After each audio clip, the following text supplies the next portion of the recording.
Thank you for joining us again here on another episode of Get Ready News. I'm Mark Lindstedt. This is my brother David Lindstedt, and we like to cover the news through the lens of the Bible and maybe be a little lighthearted with some of it. Absolutely.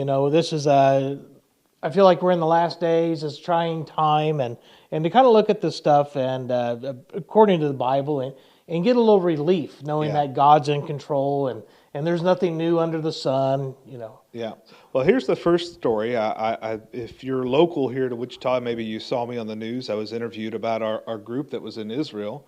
I was supposed to be on that group, but of course, many of you know I had surgery, so I had to hang back. My uncle, Dr. Lindstedt, took them. And they came out and were interviewing me about the worry or the trouble of getting out of Israel. Yeah, it seemed like, from the States, we couldn't do anything for them, and you really don't know exactly what they're going through, but it seemed like, there was a little bit of a rest between them. I didn't really get an anxious feeling from the guys over there, even though people over here are anxious, of course. They have no idea what's going on. Well, there were several on the trip that, repeated trips down to the bomb shelter, of course, kind of weighs on you after a little while, but most of them weren't really bothered by it. They said, well, this is kind of what we knew something was probably going to happen. They're watching the rockets, as you can see this picture, fly over the hotel that they're in and watching the Iron Dome work. But, we never lost faith that they would return. And due to the great efforts of some of our travel agents and putting this together the right way, we had them ready to go. They came out, drove from Jerusalem to Amman, Jordan, and Amman, Jordan's where they flew home, and they're all home safe now. Many of them said that they'd go again. So it turned out to be a successful group, but I really recommend if you ever get a chance to travel to Israel that you do. It's beautiful. Absolutely, and it just helps build your faith. Before I read the Bible and I just read places. Yeah. I just read the Mount of Olives, and you get there and you realize that all these places are connected. Yeah. Everything, believe it or not, things happen on top of each other in the same places. Yeah. So the threshing floor, the sacrifice, the altar, the temple, everything just kind of, it's amazing how God did that, Well, in Israel, the best thing is what they call it a tel. And a tel is a mound that's been built up, and as you go through it and you dissect it, you see, okay, this is the latest people who lived here. Then you go down and okay, this is the generation before that. Because whenever something that's destroyed, they just build back on top of it. Like the streets of the old city of Jerusalem are about 30 foot higher than the first century streets that Jesus would have walked on. And there are many places you can visit while you're there to get down to the first century streets and see what they look like and see where he walked and see everything that you've read about. Yeah. In fact, I think when we went, and this has been some time ago since I've been there, we were able to go in the tunnels underneath the Temple Mount. Yeah. The exact tunnels that the priests the rabbis. The rabbis, whatever, to access the mount. Yeah, well, and it's the tunnel they would use once they go through a ritual cleansing. If they get touched by somebody who had touched a dead person or something, they have to go through the ritual cleansing again. So there's a way to exit the mount, go do whatever you need to do, and come back up to the mount. And they call them the rabbis' tunnels. They're beautiful to see. It's amazing, and sometimes it's referred to as the fifth gospel, and I kind of can see that. So I think it's an interesting thing. If you ever get a chance to go. Something else that was in that tunnel, and if you're looking for, why I would want to go, that Temple Mount has got stone in there that was laid in that is so long that they don't know how they set them down without breaking them. Yeah. It is unbelievable. You look at the pyramids, you think, man, the pyramids are fantastic. And we went there and looked at it, and I'll tell you what, you go to the pyramid and you said, man, this thing is awesome. Okay, now what? Now what? Now, there's nothing to do with the pyramids. You can go in one pyramid, but it's just a tunnel and back out. There's nothing special. But the Temple Mount, there is so much to see, so much to do, and to see that that's built on the same level as what we think of the pyramids, Yeah, well, I think that stone you're talking about is as big as a city bus. Yes. And my favorite thing about a tel is what I always say. I take the Israel is a Hebrew word tel, which means this built up dig site, and I use an English word with it. I said the tel tells the story. Yeah. because you see all these things where, Islam and Muslims are claiming the Temple Mount is a Muslim place, and all you have to do is dig a little bit. Yep. And the next thing you find is Jewish, Jewish, Jewish, Jewish, Jewish, Jewish. Jewish. I've seen thing where the Muslims are up there excavating, and then they're taking out rubble. And they're throwing it out and they're grinding it up. And there's a reason that they're grinding this up. And that's because they're finding Jewish artifacts that say the Jews were here first. Yeah. And they're trying to destroy it. And I know that there's people catching the grindings and sifting those and finding valuable artifacts. All kinds of things. In fact, I think one of them was a pomegranate bell from the hymn of a priest. Yep. And so, you get this tell is telling on them that the Jews were there 3,000 years ago, and Islam's only been there for 1,300 years. But the Bible says that Jerusalem in this area will be a cup of trembling. Yeah. This is God says everything culminates in Israel, or in Jerusalem especially. Yeah. It's actually the center of the world. That's right. And everything comes to it. In fact, God put it there on purpose in that area, and it's a land bridge between every way. If you want to go from Russia to Africa, guess where you have to go? Yeah. You want to go from the EU to Africa, or Africa to Yep. You've got to go through Israel. I think there's someone that told me there's over 1 billion birds that migrate through that land from one place to the other. Well, biblically, there's a passage that talks about the Valley of Armageddon, and how the birds will feast on the flesh of kings, slaves, servicemen, captains. Everybody's equal in this Armageddon. This Armageddon would be the end battle. Yes. And it talks about the birds eating all the flesh. And for many years, everyone said, well, you'll never have enough birds there to eat this many. Oh. And now the migration paths of all the birds of that part of the world go straight through the Valley of Megiddo, through Israel. Right through. And that's another thing you have to keep in mind. And this is, if you ever decide to go to Israel, it would be good to take a notebook and write down, because Megiddo is the same as Armageddon. Yeah. There are several different words referred to different sites. Yeah. And to write those down and kind of have an idea, so that when someone says Megiddo, you say, oh, Armageddon, Megiddo, and Gehenna, I think. And, Gehenna. All those words kind of mean that same area, so keep that in mind if you go there. Gehenna is the Hinnom Valley, or it's the empty valley, still to this day, empty valley on the southern side of the Temple Mount there.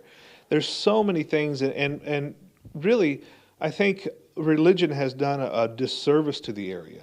Because let's say you want to go to the house of Caiaphas, or what they believe is the house of Caiaphas, who was the high priest at the time of Jesus' crucifixion. Well, the Catholics have bought the site or donated it to themselves. I don't know exactly how that worked out, but it's actually called St. Peter Gallicantu. I don't know who Peter Gallicantu is. I do know who Caiaphas is. So we're renaming things. So be very vigilant on your study before you go, or go with a great tour group. And if you'd like to find more about that, you're welcome to email me, mark@getreadynews.com, and I'll help you set up with a tour and give you some specifics on what you can do. It's very important. I mean, when you go to Bethlehem is actually a Muslim-controlled area. Yes. And so you have to have a tour that can get you over into that, number one. And number two, realize that the church, and I say church in quotations, that is built over that is not built over the site where Jesus was born. Yeah. Well, we have a great guide. One of our guides his name is Elijah Baton. He goes by Ellie, and he has a numbering system. He says 1s, 2s, 3s, and 4s. A 1, this is the spot, Temple Mount. We know that's the spot of the Temple Mount. Right. 2 is this. You're in the city block. We're in Mount Zion, where the upper room supper happened, the Last Supper. Okay, the room that the Last Supper happened in is gone. Right. First century room's gone, destroyed. There's a room there you can go visit that's supposed to be similar to an upper room at the time, but it's a 2. You're in the city block. A 3 would be you're in the right city at least. So Bethlehem, Church of the Holy Sepulchre, Church of the Nativity. It's in the right city, but it's a 3 as far as I'm concerned, because we don't know that he was born on that little silver star they put on the floor. All those people going there and kissing that thing. Oh, it's unbelievable. It's disgusting. And then a 4 is there's no chance that this is the right location. And believe it or not, there's 4s there that people claim that are 1s. Yeah. So go with an educated group that knows what they're doing, that has the proper guides in place and the proper spiritual leaders as well as they go Yes. through devotions. Absolutely, and that makes a big difference, and then you get some good side tours. I know we know a couple of archaeologists out there, Yeah. and sometimes they have time to chat with the group and show things they're working on, and it's just a really, really good time. And I'll bet you these guys had a blast until the blast came to them. Well, I think of Tony in particular. He told me, he said, I'd go right now. If you're going back, I'll go with you. I'd go too. I'm not afraid of it. Dr. Lindstedt always says the safest city in the world is Jerusalem. Yeah. Because we know that it will never be destroyed. Yeah. Well, we also know that it's important to Muslims. Yes. As well as the Jewish people, as well as Christianity. Yep. My timeline says that Jerusalem's going to be there for at least another 1,007 years. Exactly. And then there's going to be a new Jerusalem coming down out of heaven. But as we go forward, I just want you to understand that there's conflict over there, but yes. But the safety is actually more than you would ever imagine for such a small country. Yeah, it's just amazing to me, the Iron Dome system. Yeah. We're just now talking about having our own Iron Dome here in America, but that system is working phenomenal. I even watched what I thought was like a laser system knocking down missiles too at one time, and my father-in-law joked about, well, that'll be the day when the Jews have lasers that can knock missiles down, and I've already seen some of that stuff. Well, I think the U.S. uses lasers on drones. Yeah, they pop drones out of the sky with laser systems. So that's just an update on that. They're all home safe, and we're kind of thinking about this in the light of what we're going to talk about today in our news program. We've got a lot of Trump things. Oh yeah, Trump's been busy. I've had one of the things I really like was his attitude on the Pride parade. Now this is phenomenal to me. Let me put this up on the screen so you can see it here. So every time before, every president, everything that's gone, they have a huge Pride parade in Tel Aviv. And they put the homosexual colors out on the embassy, and they participate in this thing. And Trump said that Israel embassy to boycott Tel Aviv Pride parade aligns with Trump's administration toward traditional values. Well, pride is a horrible thing to celebrate. Yes. I mean, even if you don't believe the Bible per se, but you think it's a moral book, it talks about pride in so much that it's always associated with a downfall. Absolutely. It's always associated with sin. Yep. That's the sin of pride is what sent Lucifer from heaven. Absolutely. It always, what's the verse is that the pride comes before a fall. Exactly. And guess whose very first sin, what the very first sin is listed for Sodom and Gomorrah? Pride. Pride, and then you can just see their descent, and at the very end of their descent became homosexuality. Well, and if you read through Romans 1, I think you look at what's happening in today's society in many places. They've been told stop, but finally they're so deprived, they're so evil that they've been given over to this reprobate mind that you can no longer deal with them. There's no logic left. And I think we see that in Sodom and Gomorrah. And if we could make a comparison between Sodom and Gomorrah and not only America, but some of these other places, including the secular Jew. Yeah. It says that the men and the young boys, all gathered around when the angels came in. And they said, send out the angels because we want to know them. Yeah. And so there's all sorts of depravity going on. And then to think that Lot says, here, take my virgin daughters instead. And guess what they didn't want? Yeah.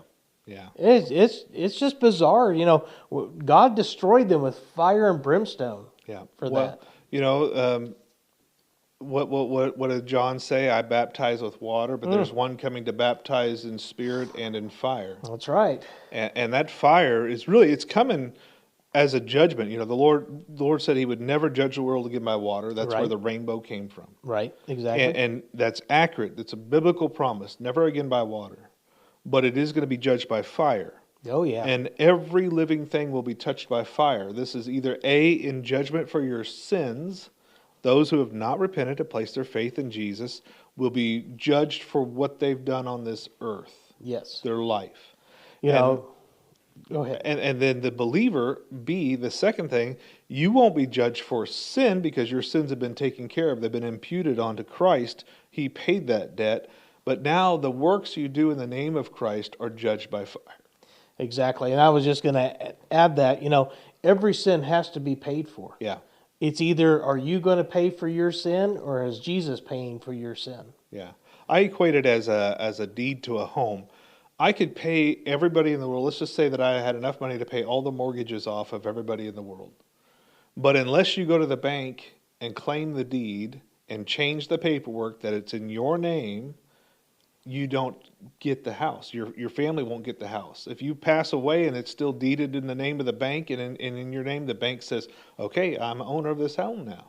So you have to actually go claim that. I want what was paid for. Absolutely. And you know, a lot of people think, well, you're just, you know, you're just forgiving people's sin and nothing's happening. Well, no. The sin was put on somebody else. Somebody has to pay for every sin that's been done. Yeah. And Jesus paid that price. I'm getting off scot-free, but Jesus did not. Yeah. Yeah. Everything has to be paid. Yeah. But here we see Trump doing this over in Israel, but guess what's happening here in America?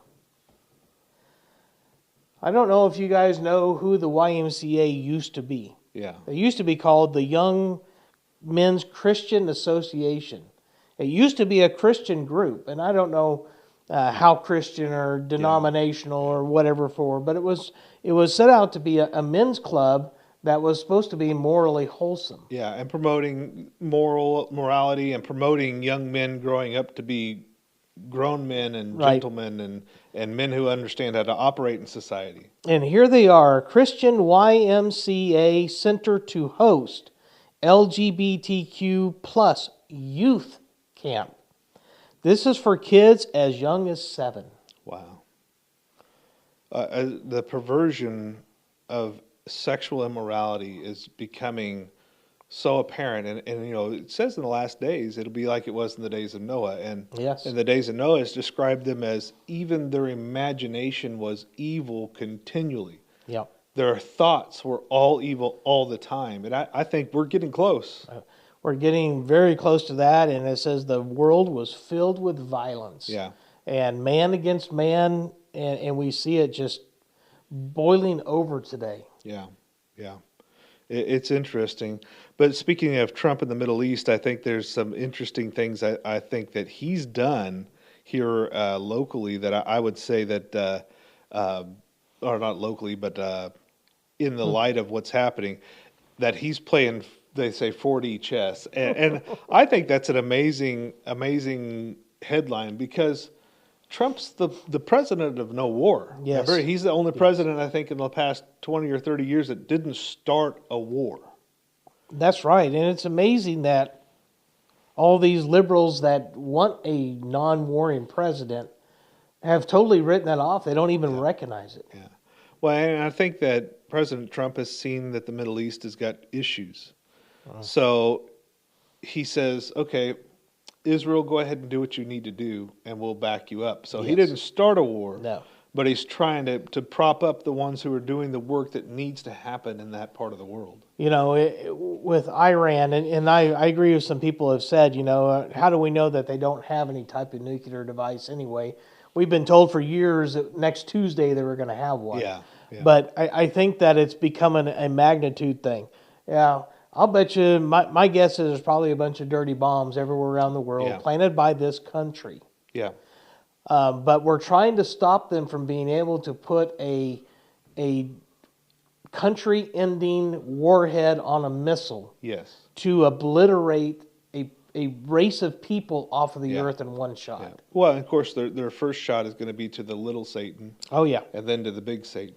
yeah. And we were talking about this earlier that Iran is really kind of the lapdog of Russia. Yes, they're lapdog, attack dog, all the same. And I think Russia kind of coaxes them into doing stuff. Pulls the strings, oh, gives yeah. them some munitions. And you even see that in the Ezekiel 38 in the Gog-Magog war, where Russia is pulling all these nations together, and they're kind of riding behind them on their coattails, and then we see that they're drug into something. Well, I see that most people maybe don't know this, but Gog and Magog are titles. Yes. They're like the general or the president and the assistant general or the vice president.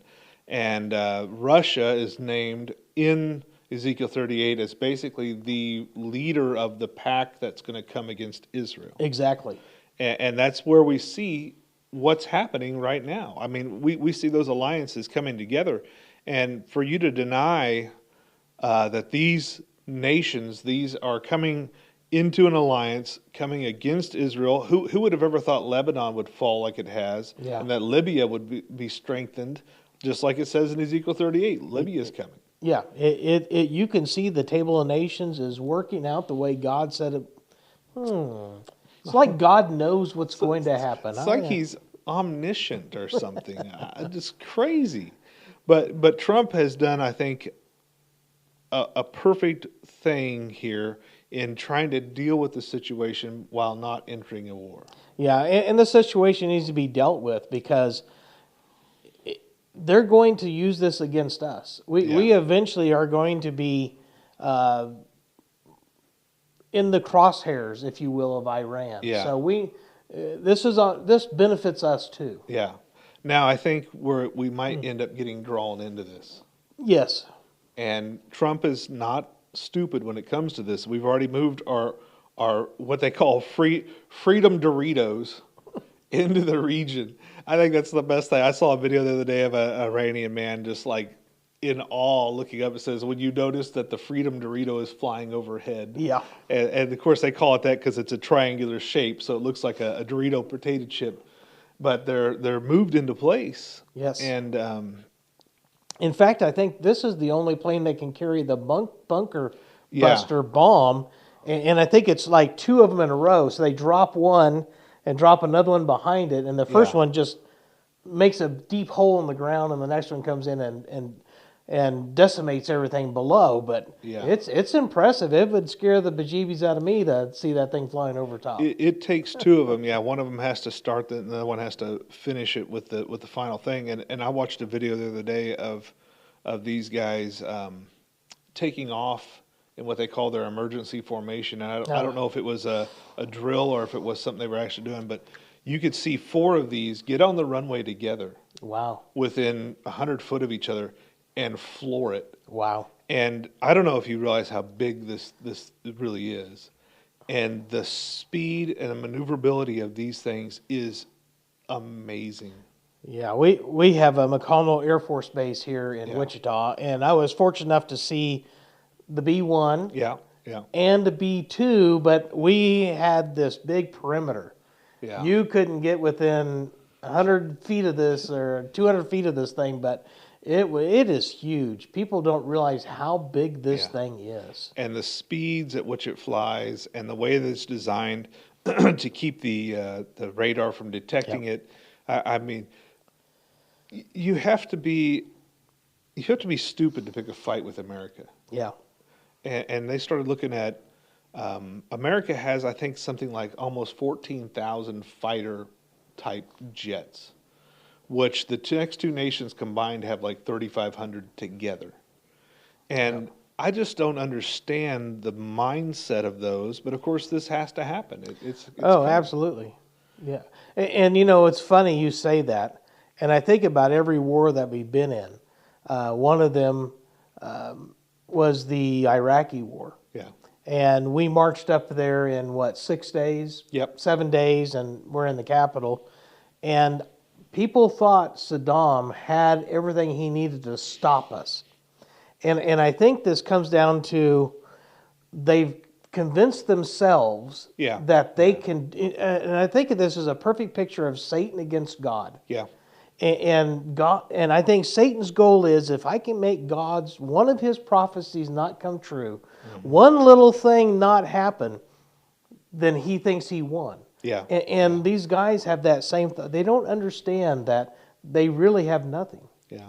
Well, and I think this goes to show we are at a tipping point in America, because I don't think America is mentioned in Bible prophecy. So we have this superpower nation that the world is finally openly recognizing as, man, they've got more military, they've got more money, they've got more everything than everybody else in the world, and we're going to collapse. Yeah. And I think we go back to Romans 1, and the only way this large of a nation collapses is from the inside. Absolutely. I was watching a show with, and I forgot her name, the Muslim woman out of Minnesota. Oh, Ilhan Omar? Yes, and she sat there and said, this is the most horrible country in the world. She grew up in a dictatorship, and Trump has done more dictator things than anything that she's ever seen. And we can just see these people grabbing onto this type of information, even though it's absolutely incorrect, and holding on to it and trying to tear the United States down from the inside. It's happening. Well, I think it was Obama and Biden signed more executive orders that went against law than anybody else. Yep. But it's really good to know that as a believer that our leadership is just always. Yes. Always just, always true, always faithful, and omniscient, omnipresent. God knows the number of your days. He knows the day and the hour that the rapture is going to happen. Absolutely. He knows the day and the hour that tribulation is going to happen. And it's time, as we look at these signs, to get yourself, as they say, right with God. Absolutely. And you can't have more clear of a warning than the alignment of Bible prophecy. Yeah. It says in Daniel, as you get to that end, people will understand. They will see what's going on. And now we can look at some of those prophecies that people weren't sure of, and we'll say, oh, I see that happening right now. Oh, that makes sense. I understand now. Yeah. And this is your wake-up call. Yep. Well, as we see all these events unfold, I hope that you've placed your faith in Jesus Christ for your salvation. And if you haven't, do so today. You know, the verse says, call upon the name of the Lord, but that really means to take his name as a surname. Yes. That means to associate and identify and trust in every single aspect of Christ for your salvation. Amen. Thanks for joining us this week. We'll see you next week.